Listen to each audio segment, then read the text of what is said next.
Ray Kowalski did not lose his job because of Iran. That is what made it so hard to explain to his wife, to his father, to his brother-in-law, who worked at the same plant in Flint. The Iranians had not come to Michigan. No one had bombed the factory. The line had simply stopped moving, and then the orders had stopped coming, and then the notices had gone out. Unemployment in Michigan hit 12% in 1982. Ray was one of 250,000 auto workers laid off across the industry in a span of 18 months. Car dealers across the country had mailed the keys of unsold vehicles to the Federal Reserve Building in Washington, coffins attached, as a protest that reads, in retrospect, as both desperate and somehow exactly right. Because the thing that had killed the car market was not a shortage of cars, it was the price of money. And the price of money had been driven to 19%, not by Wall Street, not by Congress, not by anything that happened in Michigan or Ohio or Pennsylvania. It had been driven there by an oil crisis that started in Tehran in 1979 and never really stopped. This is the domino that most people miss in every Iran-Hormuz crisis. The oil shock is visible. It is dramatic. The petrol queue, the price at the pump, the headline number moving on the news. But the oil shock is rarely the thing that does the most economic damage. The thing that does the most damage is the policy response to the oil shock. Delayed, imperfect, politically constrained, and the chain of consequences that response sets off through the financial system in the months and years after the original crisis has supposedly been resolved. In 1979, Iran's revolution knocked 7% of global oil supply off the market. The oil price doubled over 12 months. Inflation in the United States, which had already been running uncomfortably high at 9%, accelerated further, past 11%, past 13%, toward a peak of nearly 15% in March 1980. The Federal Reserve, which had spent the previous 18 months raising rates timidly and then retreating when unemployment ticked up, finally appointed a man who intended to break the cycle regardless of the cost. Paul Volcker took the Federal Reserve's benchmark interest rate from 11% when he took office to 19% by June 1981. He described the task ahead of him with unusual frankness for a central banker. In 1979, the standard of living of the average American would have to decline. He was not being cruel, he was being accurate. The consequences arrived on schedule. 2 recessions back to back. One from January to July 1980 as credit tightened. A brief and incomplete recovery. Then another deeper recession from July 1981 to November 1982. The worst since the Great Depression, as Volcker held firm against every political demand to reverse course. Farmers drove tractors to the Federal Reserve Building and blockaded it. Construction workers sent 2x4s to the Board of Governors as protest. Congress threatened impeachment hearings. Unemployment peaked at 10.8% in November 1982. 11.5 million Americans out of work. Manufacturing employment fell 12%. The auto industry laid off 250,000 workers. Mortgage rates hit 18%, a number so extraordinary that entire generations of first-time buyers simply stopped buying homes, not because they lacked desire or income, but because the arithmetic of borrowing had become mathematically punishing. None of that was on the front page the day Iranian oil workers went on strike in autumn 1978. None of it was visible in the petrol queue photographs from California in May 1979. The connection between those images and Ray Kowalski's layoff notice in Flint 3 years later is real, documented, and economically traceable. But it ran through so many intermediate steps, through the spot oil market and the inflation index and the FOMC minutes and the mortgage rate tables, that almost nobody experiencing the final consequence could trace it back to its origin. That gap between cause and perceived cause is one of the most consequential features of every Iran-Hormuz financial contagion. The people who absorb the damage rarely understand what hit them, which means they cannot recognize the early signals the next time. The transmission mechanism is always the same, even when the specific path varies. An Iran crisis creates an oil shock.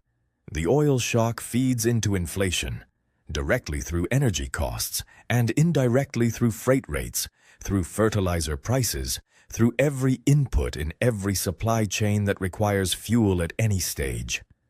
Inflation, once embedded in wages and prices and expectations, becomes self-sustaining. Central banks, facing entrenched inflation, would have to choose between two forms of pain: the slow, grinding pain of persistent high prices or the sharp, concentrated pain of high interest rates and recession.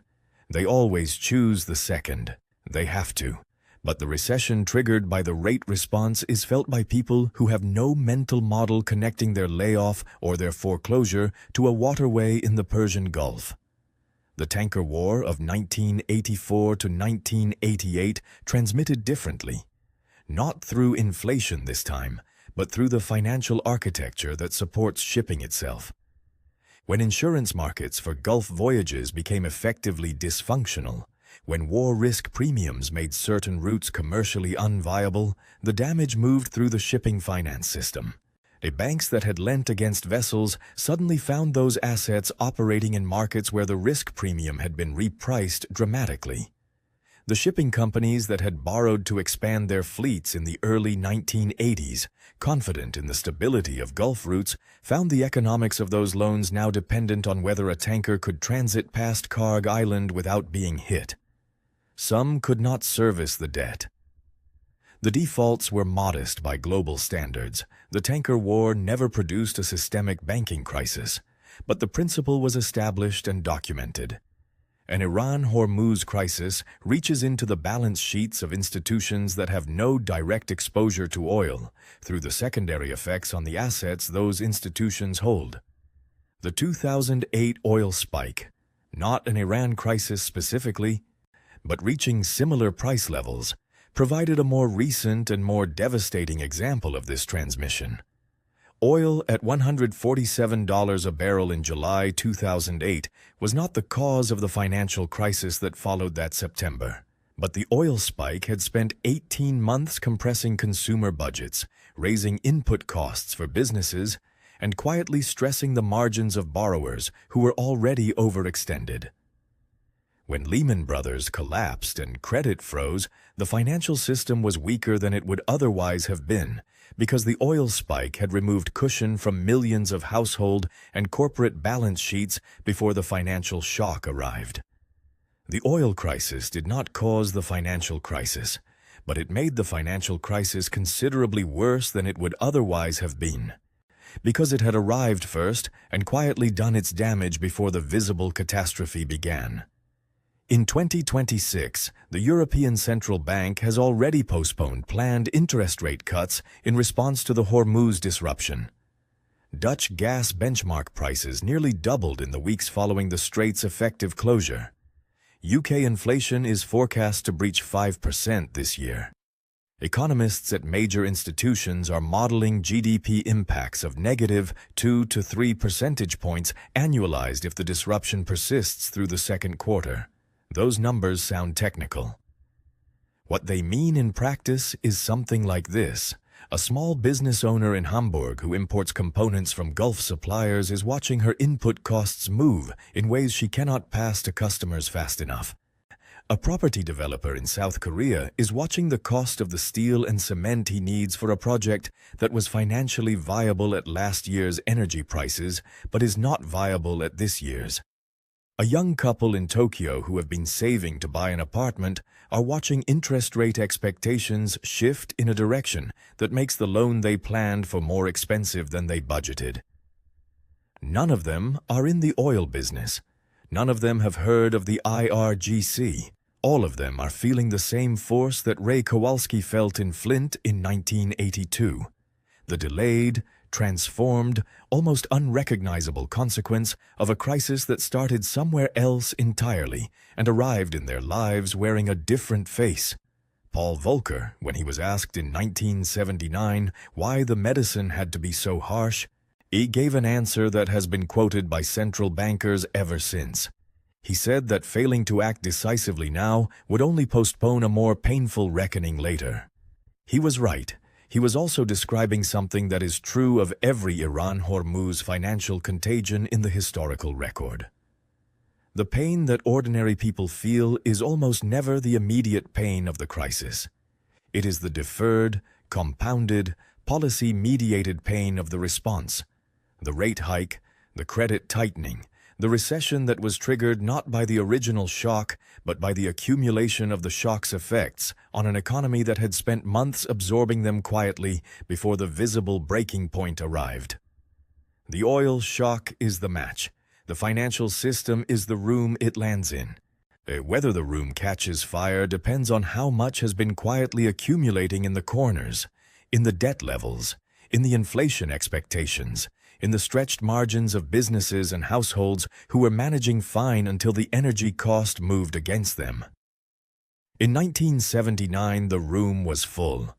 In 2026, economists are still debating how full it is. But history is very clear that the question is never really about the match. If this series is changing how you think about what's unfolding right now, hit like and leave a comment below. It genuinely helps this channel reach more people who need this context. Subscribe for the next video, the one nobody saw coming, how closing a waterway in the Persian Gulf is now threatening your smartphone, your hospital's MRI scanner, and the chips powering the AI boom. The helium story.